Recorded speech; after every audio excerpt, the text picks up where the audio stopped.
Damar. Hah? Damar. Damar. Sopo kowe? Anak iki. Oh iya. Sebentar, emang suka makan, manggilnya apa?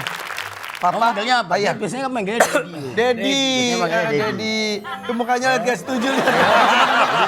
Udah marah. Dedi. Kenapa tiba-tiba jadi Dedi gitu? Dedi. Panggil apa ayah? Apa ayah? Damar, udah berapa lama jadi anaknya ayah? 2 bulanan ya. 2 bulanan. Baru 2 bulan ini. Iya. Sewa, Mas. Ini sewa. Sewa. Tapi kamu seneng gak sih ngelihat ayah suka masuk TV? Karena kamu juga kan suka bikin konten ya? Seneng gak ayahnya ini terkenal? Seneng. Bangga? Bangga. Tapi kok muka senengnya nggak kelihatan sih? Seneng. Itu ide siapa bikinnya? Ide ayah. Masa ayah semua? Idenya ide ayah. Yang bikin ayah. Terus kamu dikasih duit sama ayah juga. Berapa ya kalau di sekali konten? Banyak ini Mas. Aku biasanya kalau ngonten-ngonten tuh ke ini juga bayar sama kayak talent, bener toh? Apaan nih? Mau dibayar masih tak mau game tok. Jadi bongkar-bongkar. Jangan sosok gitu, orang cuma dibayar game doang ya. Oh, Tapi kalau- game toh. Oh. Kalau ayah di rumah lucu juga begini atau gimana? Kalau nggak ada kamera? Biasa aja. Bentar, aku mau nanya. Ini badannya ayah tuh dicoret-coret sama kamu pas waktu TK, betul ya? Iya. Ih, gumur siapa tuh Mas? Banyak tatonya. Banyak Mas. Ini ya karena dulu kan pertama kali kan merantau ke Bali, terus banyak tukang-tukang masak yang awalnya aku jadi cuci piring. Oh? Itu yang ngelihat temen-temen pakai tato. Kalau orang di dapur itu kebanyakan pakai tato ya wis. Katanya dulu gimbal juga ya? Dulu gimbal Mas. Pernah tinggal di jalanan? Pernah. Jadi dulu itu hidupnya susah ya, hidupnya susah. Dulu aku udah hidup di jalan tuh mulai kelas 5 SD Mas. Kenapa? Karena kondisi keluarga nggak punya. Bahkan sampai ibu gitu kalau mau makan, ngasih makan anak-anaknya itu ya dengan gadein baju yang aku hari raya pakai. Itu digadein untuk dapat uang supaya bisa beli nasi, beras gitu. Sebegitu susahnya? Sebegitu susahnya Mas. Ditebus lagi tuh baju atau udah jadi?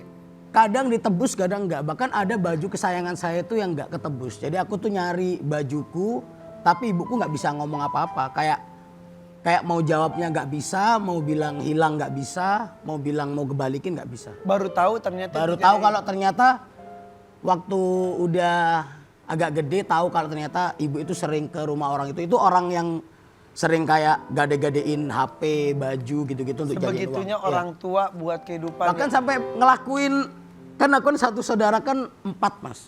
5 meninggal 1 adikku masih. Kamu nomor? Aku nomor 3. Terus? Dan itu ngerasain telur dadar dikocok 1 telur dimakan orang 4 itu ngerasain. Bagi-bagi. Diasinin. Jadi telur dadarnya diasinin untuk bisa dapat dimakan anak 4 pakai nasi. Ya Allah. Oke. Sampai katanya juga nungguin sisa makan orang. Ya, itu kalau aku lagi ngamen belum dapat makan, itu orang yang kayak makan soto, makan apa sisanya itu sama ibunya tak suruh, Bu, sisain ya. Jadi sebelum dibuang disisain di satu kantong plastik untuk dimakan. Bareng-bareng, dan ada temanku juga yang masih ngamen sampai sekarang, masih ada di Pasuruan. 5 SD udah tinggal sendiri. Ya, 5 SD keliling-keliling. 5 SD udah di jalan. Udah di jalan tapi aku tetap sekolah, Mas.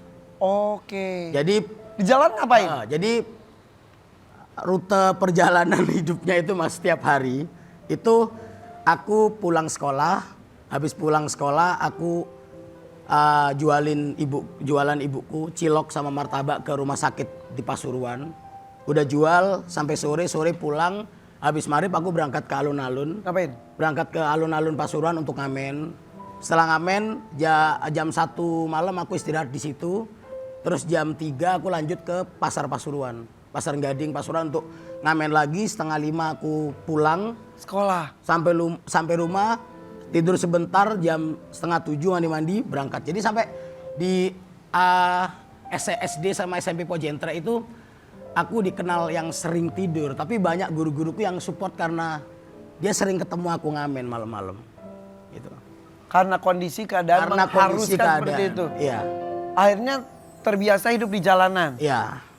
Jadi udah tahu ya kehidupannya orang di jalanan kayak gimana. Kumpul sama orang-orang ngamen sama copet apa. Lah bisa masak gimana ceritanya? Kata dari kelas 3 SD belajar. Kalau masak memang udah dari kelas 3 SD Mas. Jadi ngelihat ibu masak, bawang putih aku tusuk, aku bakar, aku cobain bawang putih kayak gini. Bawang merah aku tusuk di kompor yang pakai minyak gas. Coba sampai akhirnya aku bisa masak. Jadi kelas 3 SD itu aku udah bisa bikin sambal terong, bikin sayur asem, sayur bening gitu. Oke. Hidup nyaman mulai kapan? Damar lahir? Hidupnya ini masih belum Mas. Hidup nyaman itu dia lahir itu umur 6 bulan 7 bulan Mas.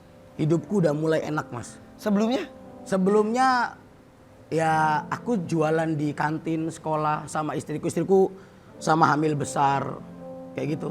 Katanya sampai dititip-titip. Iya, sampai dia waktu itu sering dititipin ke anak-anak SMK Negeri 1 Cipto itu. Karena Pasuruan. Ya karena aku sama istriku jualan. nitip anakku nih gitu, Ya, diasuh jadi, sama mereka. Karena dia kan dari kecil kan nggak rewel kalau digendong.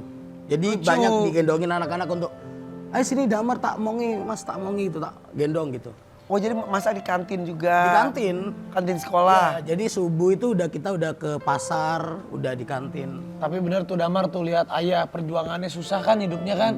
Damar beruntung, ayah alhamdulillah sekarang udah punya pekerjaan yang lebih baik, bisa beliin game, bisa sekolahin kamu. Kamu peluk dong ayahnya dong. Nah. Sayang sama ayah ya? Sayang. Sayang banget. Dan ini kita lihat video kejahilan King Abdi ke Damar ya. Kita lihat nih.